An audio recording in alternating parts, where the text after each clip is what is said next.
Hi everybody, this is Judy at Judy in the Kitchen. There's a growing trend to use more and more glassware in the kitchen and get away from plastics and plastic containers and plastic bags. If you have been shopping for glass containers or glass jars of any sort, you may have gotten a little confused because there's different types of glass out there, and some of them seem like they're relatively new when they're actually not, but we don't see a whole lot of them. So I'm going to release 3 videos. This is part 1, and I'm going to cover soda lime glass in this one, tempered glass in part 2, and borosilicate glass in part 3. And so hopefully this will help you out, so when you shop for glassware of any type, you'll be able to shop with being informed about it, and you won't be so lost about what is borosilicate and what's the difference between that and tempered and soda lime glass. All types of glass contain a variety of compounds. They all do, and it's the same compounds, but the proportion of the compounds will vary between the different types of glass, and that proportion of compounds will give glass a different degree of strength and durability and ability to withstand temperature changes. So know that all glass is made up of the same type of compounds, but different amounts in different types of glass, and that affects the properties of the glass. Now there's a process called annealing, and this is a way of heating and cooling the glass at a controlled rate during manufacturing. That process helps to improve the glass durability and reduces internal stresses that could cause it to break when the glass is heated and cooled during normal use. Annealed glass is sometimes referred to as non-tempered glass, sometimes called float glass. Annealed glass is not as strong as tempered glass, and when it gets broken, it breaks into sharp, jagged pieces that could hurt somebody that gets hit with those. Soda lime glass that I'm focusing on in this video is annealed glass. Soda lime glass has gone through the annealing process.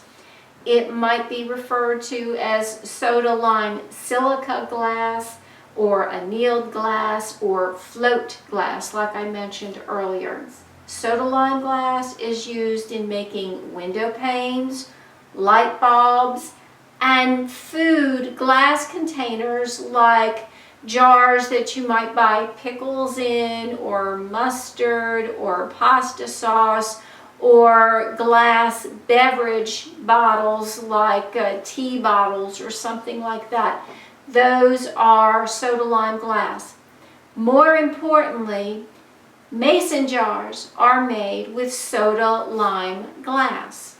Okay, so I'll reiterate that they are wonderful for the applications that they are in, but they are not intended for sudden extreme temperature changes. They can't handle it, and they will burst when exposed to sudden extreme temperature changes, like taking it out of the refrigerator and then popping it straight into the microwave with some food in there.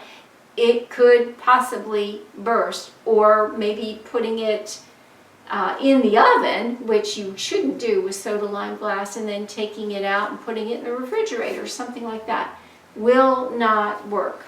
Soda lime glass will break the easiest of all the types of glasses that I'm going to cover. So if you bump it, chip it, crack it in any way, or subject it to sudden extreme temperature changes, it is likely to burst on you. And when it does, it's going to form very jagged, sharp pieces that you don't want to deal with. There are some advantages to soda lime glass because it is the cheapest type of glass out there.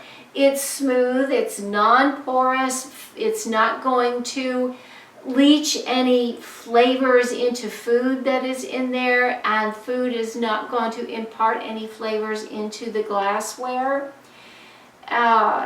It does resist chipping and breaking, but it's certainly not chip proof or break proof at all. So you do have to be careful with it so you don't subject it to sudden temperature changes.